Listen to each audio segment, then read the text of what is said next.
Hey there, it's me, Dri. So this is the next part of my story. And it's not the part about healing, because that part, it didn't come next. This part of my story is about the descent and what it means to try and rebuild your life when the ground underneath you is still unstable.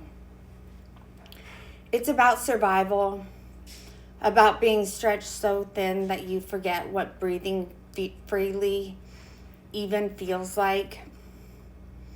So if you've ever had to keep going when the world didn't seem to care whether or not you made it, then this story might be for you. Let's go into it. So after I had found out about the betrayal of by my husband and his exploiting all my dear friends and family for their most valuable possessions, I had made the decision to leave my husband the first time. I ended up moving back in with my parents, and no, doing so, it wasn't peace. It was shame. It was judgment. And it was the kind of religious pressure that made me question whether survival itself was a sin. But I didn't have much of a choice. I was staying there just long enough to get my affairs in order and to let some income start to trickle in. And even in that house, I was in full survival mode. I had a newborn baby. I had a disabled daughter who needed daily therapy. I didn't have a partner. I didn't have a legal team. I didn't have much help. I was working full-time in the career that I was working in when I became a wife and a mother. And everything then was on me. And somehow I was carrying it. But eventually, I had to leave my parents. I found a 1-bedroom, second-story apartment. It was in a dangerous neighborhood. It was infested with cockroaches, but it was the only thing I could afford. I had 2 babies who couldn't walk, groceries to carry, car seats to manage, strollers. There were stairs. There was no elevator. There was no backup plan. The apartment was far from my hometown, far from my job, the girls' daycare, and my oldest therapy center. I had to add a long commute to my already long day, but I was making it work. There was only 1 bedroom in that apartment, and in it was my bed, a toddler bed, and a tiny loft bed, a loft bunk bed. It was so small that I had to push the toddler bed underneath the loft bunk bed, and there was just barely enough room for my youngest baby to sleep. I squeezed in 2 dressers and crammed in all of our belongings into that little space. There were 3 lives in 1 room, but it was ours. I wasn't receiving any child support from their dad. I was surviving on food stamps and welfare benefits while working full-time. I was balancing daycare drop-offs and pickups, therapy appointments, and court paperwork that I had no legal help with. And he replaced me immediately. He disappeared. And shortly after, he fell into addiction. There was no safety net. It was just me doing everything I could to keep my life from collapsing. Eventually, I was able to approach the courts and ask them to put my divorce proceedings into a default status. I told the court that that he could have all the assets and that I would take all the debt. I wasn't trying to win that day. All I wanted was full legal and physical custody over my children. And miraculously, the judge, she granted it. That moment was the first real victory I'd had since becoming a mother. For once, somebody was able to look at me and say, this woman needs some peace. So after an entire year of holding everything together, I tried to take just one night off for myself. I met up with a friend close by my apartment. I had one drink. I took one moment to breathe. I didn't stay out long, and when I left to drive home, I was pulled over. I blew a .05, and while that was under the legal limit, they charged me anyways. Now I had a DUI. My license was suspended. I still had no support, no backup plan, no options. So what I chose to do was to reach out to the last person I thought would ever help. Him. For whatever reason, he agreed to help. Just one day a week for 2 hours. All so I could attend my DUI classes. So that arrangement was going on for a little while until one night I came home and my apartment had been turned upside down. It was ransacked. There was freezer food dumped all over the floor. Our belongings were thrown everywhere. He had gone into a rage. He was furious that I had food in the fridge while I was asking him for financial help. That was a moment I realized the inside of my home felt more dangerous than the street it was built on. So I told him not to come back. I filed for temporary restraining order. And once again, I was left to pick up the pieces on my own. And then I started to rise. I was thriving at work, moving up the ranks to a top producing position. It was the only safe space I had at that time. It was the only place where I felt seen. I would show up to work every day where I was respected, where I was praised.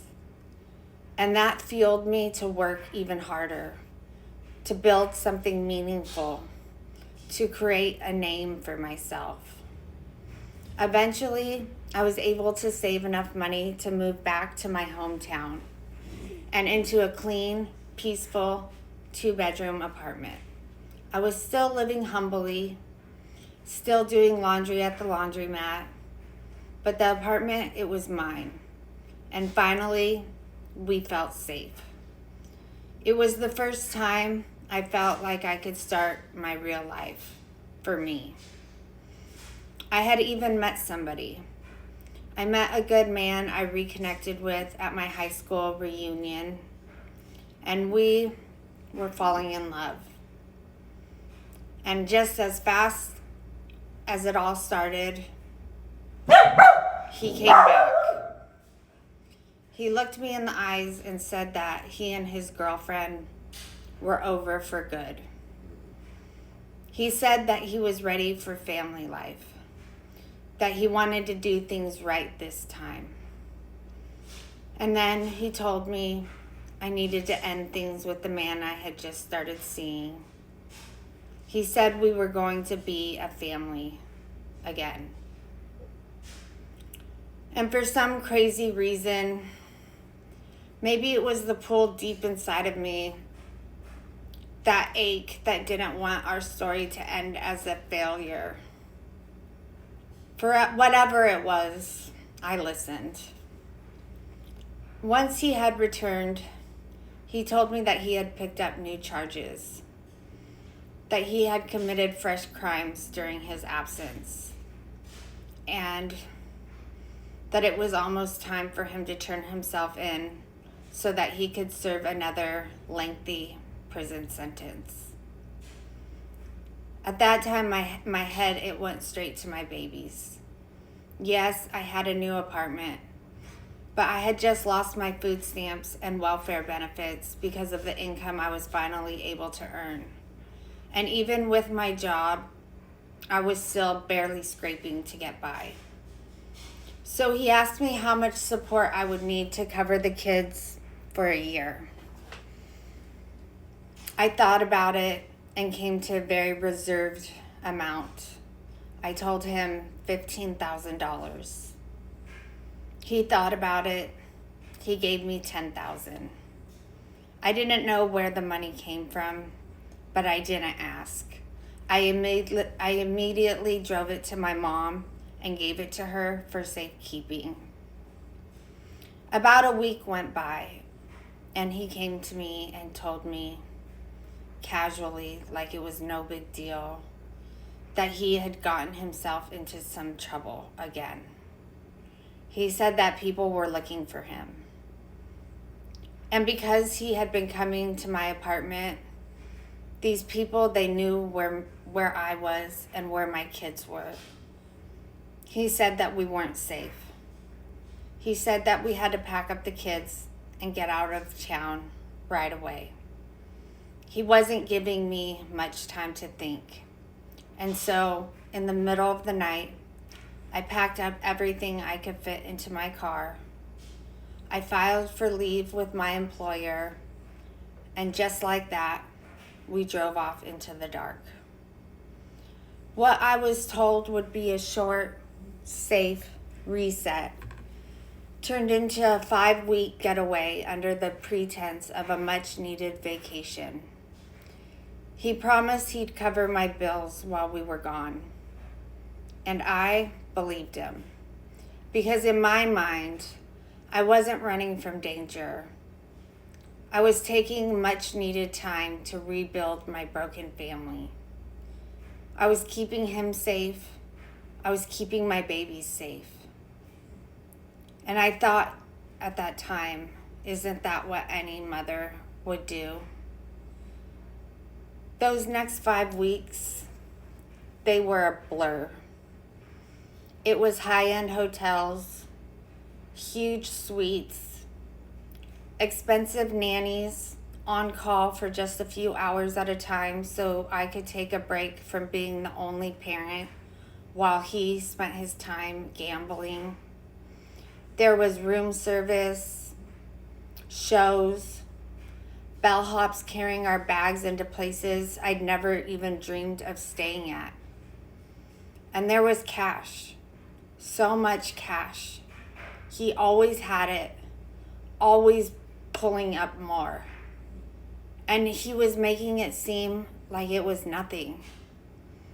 One night, I watched him walk up to a roulette table, and he lost $15,000 in practically a blink of an eye. It was like pocket change to him.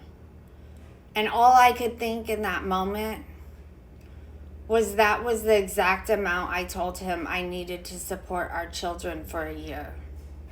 He had given me $10,000, and he just gambled $15,000. I started paying closer attention after that.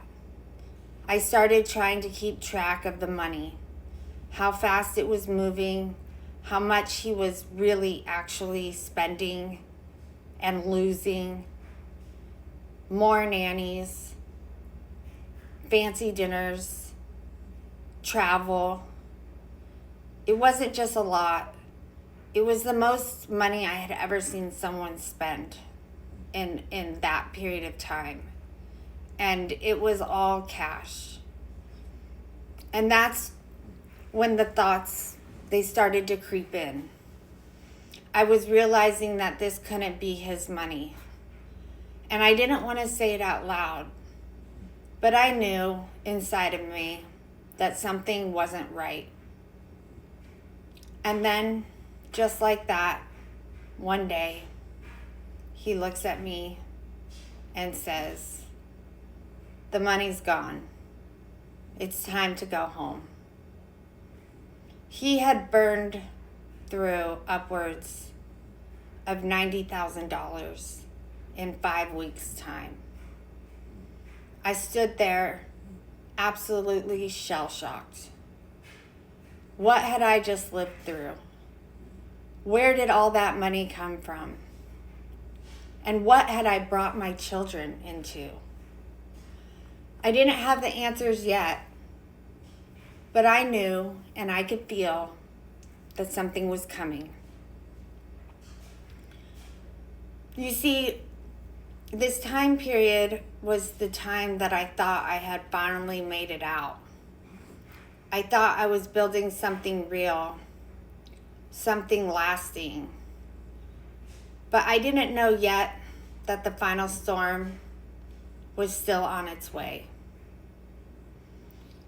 In the next part, I'm going to take you into the unraveling, where the mask fell off, where the truth revealed itself, and where I faced the moment that changed everything. So if you're walking this path with me, I'll see you in the next one. And just remember, where there is love, there is light, and I'm sending you all of mine.